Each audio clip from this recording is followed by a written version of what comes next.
Salon de l'horloge du Quai d'Orsay à Paris, mardi, le 9 mai 1950. Il est 18h et dans quelques instants, une déclaration révolutionnaire, préparée dans le plus grand secret, va changer le cours de l'histoire. L'Europe ne se fera pas d'un coup, ni dans une construction d'ensemble. Elle se fera par des réalisations concrètes, créant d'abord une solidarité de fait. Le rassemblement des nations européennes exige que l'opposition séculaire de la France et de l'Allemagne soit éliminée, de placer l'ensemble de la production franco-allemande de charbon et d'acier sous une haute autorité commune, dans une organisation ouverte à la participation des autres pays de l'Europe. Cette proposition réalisera les premières assises concrètes d'une fédération européenne indispensable à la préservation de la paix. Cette déclaration, considérée aujourd'hui comme l'acte fondateur de l'intégration européenne, a été le point culminant de la carrière et de la vie d'un homme dont la personnalité reste mystérieuse. Robert Schuman, alors ministre français des Affaires étrangères.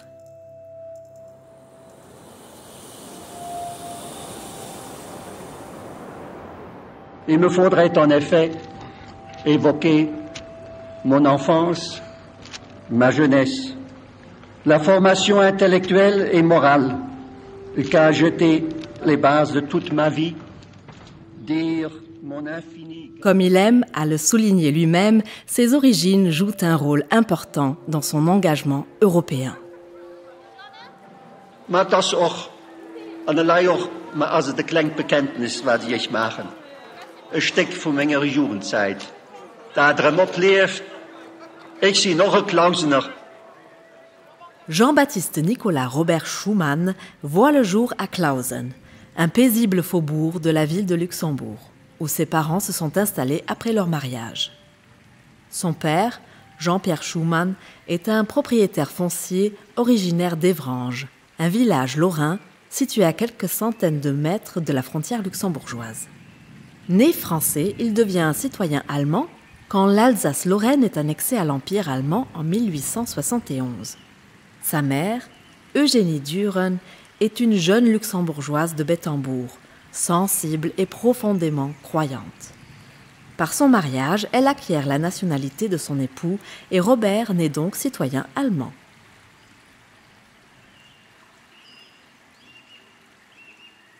Il grandit dans une belle demeure entourée de verdure, un peu isolé au pied des rochers, d'où il peut admirer la silhouette de la ville haute et les anciennes fortifications. Son environnement le plus proche, l'église Sainte-Cunégonde, est un lieu important dans la vie du jeune Robert, élevé dans la foi catholique par ses parents dévots. Enfant discret et solitaire, mais très brillant, il entre à l'école primaire à l'âge de 6 ans, passant directement en 3e année. À 10 ans, il intègre l'Athénée de Luxembourg, où une attention particulière est accordée à l'étude des langues. Les maîtres luxembourgeois m'ont appris la langue qui est ma langue nationale. Ils m'ont enseigné avec une ferveur communicative. On a dit tout à l'heure tyrannique. Les classiques français. Mais c'est le Lützebäuerisch, la langue maternelle de ses parents, qu'il gardera toujours dans son cœur, comme il aime à le rappeler lui-même.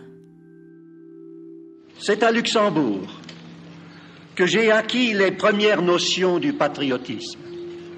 Je chantais le Feierwon. La Marseillaise, je l'ai connue bien plus tard seulement. Toujours premier de sa classe, la vie du jeune Robert semble se dérouler sans accroc lorsque son père décède alors qu'il n'a que 14 ans. Cela resserre encore plus les liens déjà profonds avec sa mère, qui le suit dans ses études et lui transmet sa passion pour les livres et la musique. Après l'obtention de son baccalauréat luxembourgeois, il hésite entre plusieurs options et décide finalement de quitter son pays natal pour suivre sa propre voie. Il garde la nationalité allemande et opte pour la Lorraine, terre de son père.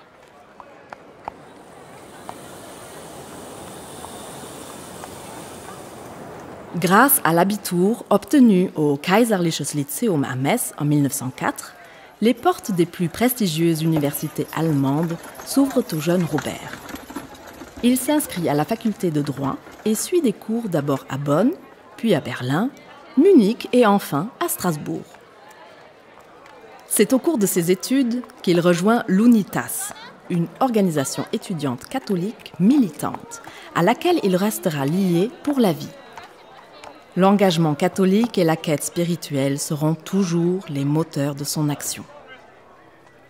Tout au long de ses études, il échange une intense correspondance avec sa mère.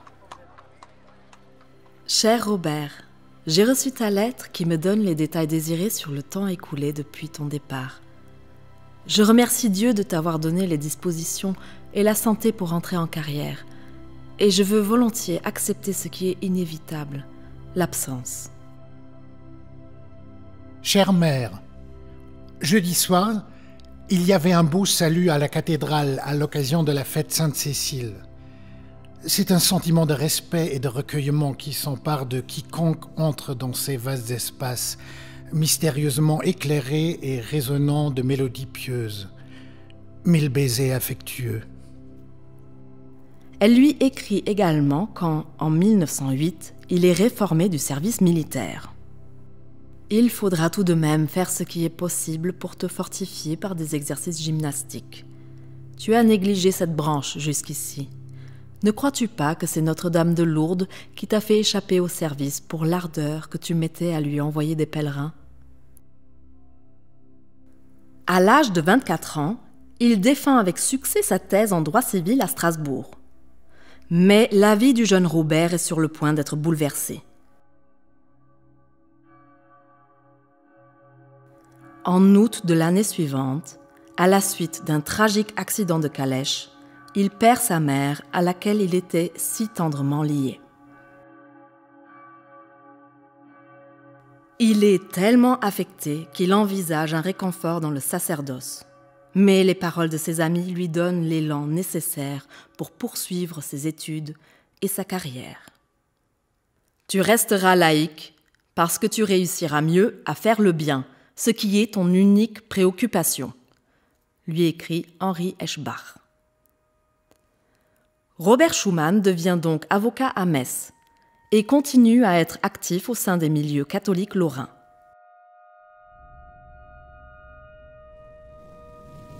Mais en 1914, l'Europe est sur le point de plonger dans une guerre sans précédent.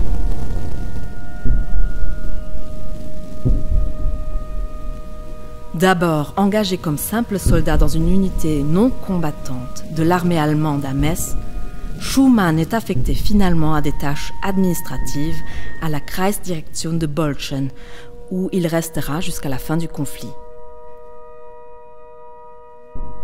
Après 4 longues années, la Première Guerre mondiale se termine en laissant des millions de morts et d'invalides.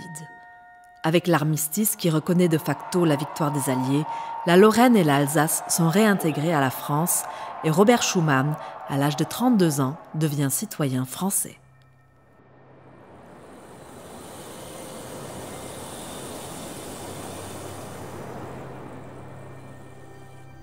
Remarqué pour ses compétences de juriste, son plurilinguisme et son expérience du terrain, Schumann est approché par les milieux catholiques qui lui demandent de se présenter aux élections de novembre 1919. Il hésite d'abord mais accepte finalement de s'inscrire sur la liste de l'Union républicaine lorraine et devient député de la Moselle. Dès lors, il sera réélu à chaque élection. Au printemps 1926, Schumann acquiert une propriété à Sichazel, non loin de Metz.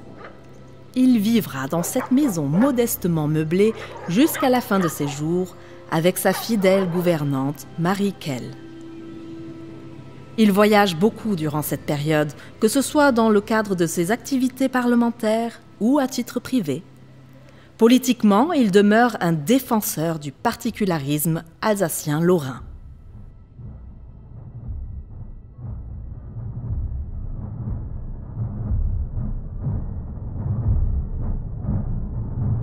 Quand une fois de plus l'Europe se déchire et la Seconde Guerre mondiale éclate, Robert Schuman est nommé sous-secrétaire d'État aux réfugiés en mars 1940. Sa mission ? Aider les dizaines de milliers de réfugiés d'Alsace-Lorraine. Quelques mois plus tard, le 22 juin 1940, le maréchal Pétain signe l'armistice et la France est coupée en deux. Le 10 juillet, l'Assemblée nationale est convoquée à Vichy et Schuman vote les pleins pouvoirs qui sont accordés au maréchal Pétain par 569 voix contre 80 et 17 abstentions. Mais il refuse de participer au nouveau gouvernement et retourne à Metz, où il est arrêté par la Gestapo et incarcéré. Commence alors l'une des périodes les plus difficiles de sa vie. An den Herrn Chef der Geheimen Sicherheitspolizei. Von allen gewählten Vertretern der elsass-lothringischen Bevölkerung bin ich, meines Wissens, der Einzige, gegen den solche Härte momentan ergriffen wurde. Ende August bin ich mit Genehmigung der deutschen Behörde zurückgekehrt. Seitdem sitze ich in Einzelhaft, von jedem Verkehr mit der Außenwelt abgeschnitten und als geistige Nahrung habe ich nur die Bücher der kargen Gefängnisbibliothek zur Verfügung. Eine besondere Klage liegt gegen mich nicht vor. Après 7 mois d'isolement, il est placé en résidence surveillée à Neustadt, en Allemagne. Schuman a droit à des visites ainsi qu'à de courts déplacements. Die Lage bleibt mithin gespannt, woraus ich meine Konsequenzen zu ziehen habe. Aber zu den Toten rechne ich mich noch nicht. Pendant l'été 1942, il décide de s'évader sous une fausse identité et rejoint Lyon, où il espère se rendre utile auprès des réfugiés lorrains. Cependant, avec l'invasion allemande du sud de la France en novembre, Robert n'a d'autre choix que de se cacher. Et pendant 2 ans, il trouve refuge dans des maisons religieuses et des monastères. En 1945, la guerre s'achève par la défaite de l'Allemagne nazie et Robert Schuman peut enfin sortir de la clandestinité. Sa famille est soulagée de le savoir vivant. De retour à Paris, accusé d'avoir voté les pleins pouvoirs à Pétain, il est frappé d'inéligibilité. Mais le général de Gaulle intervient et la haute cour prononce un non-lieu en sa faveur. Schuman reprend donc sa carrière politique et en 1946, il est nommé ministre des Finances, puis président du Conseil 1 an plus tard. À l'Assemblée nationale, les communistes le traitent de boche et de casque à pointe, mais il ne cède pas.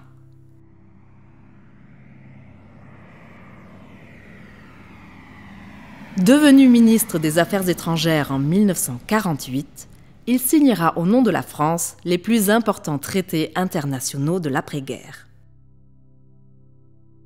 Malgré toutes les responsabilités qui lui incombent, Robert Schuman maintient des liens étroits avec ses proches ainsi qu'avec le Luxembourg, son pays natal. Die Damen und die Herren, ich muss euch auch sagen, ob uns Spruch hat ich global gesagt. Wie froh und wie hofer ja stolz ich sind. Haut 94 Stunden. Für echt de Gruß zu überbringen von Frankreich.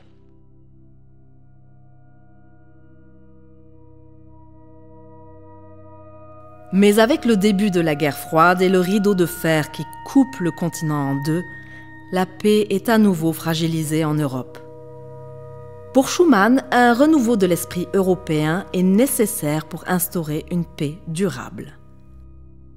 L'Europe se définit elle-même par la volonté de ses populations. Pressée par les besoins de sa restauration matérielle et morale, hantée par sa soif de paix et de sécurité, elle se construit dans le réel, sur la base de ses affinités culturelles et par la mise en commun de ses ressources. Alors que les relations entre la France et l'Allemagne restent encore tendues, Schuman, bien que vivement critiqué, reste fidèle à l'idée européenne et continue à œuvrer sans relâche à la réconciliation des deux pays.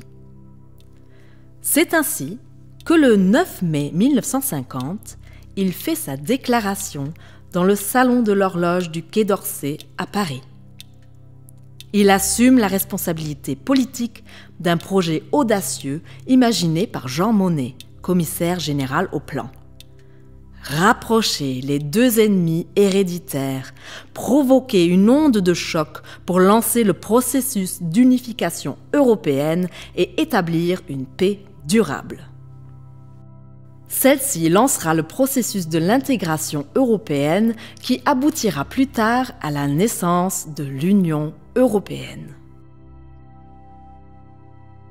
Quelques années plus tard, Schuman quitte le Quai d'Orsay. Il occupe encore le poste de ministre de la Justice et garde des Sceaux et met définitivement fin à sa carrière ministérielle en 1956. Il devient alors un avocat infatigable de la cause européenne.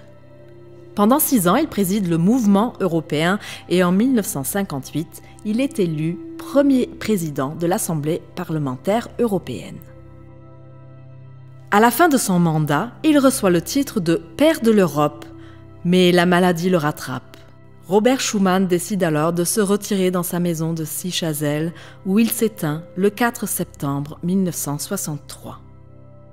Weil das kein Zufall, dass die Idee von einer Gemeinschaft von Stahl und Eisen und Kohlen gerade einem Litzelburger Jung kommen ist, dem seine Eltern erlebt und die selber erlebt hat, 3-mal noch nähen an einen Krieg, war der Test, ein Krieg zu holen.